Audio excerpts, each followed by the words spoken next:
Here we have a Watchmakers punch set.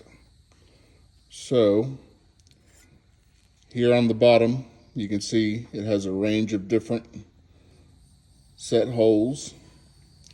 You move this lever and you can actually rotate the base to change your diameter.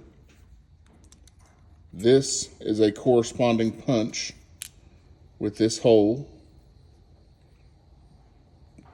Tighten up your base.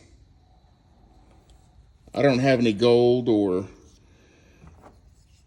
silver laying around, so we're going to use a few pieces of paper. You lay it in there, use your Watchmaker's hammer, give it a little tap. You've got a perfect hole.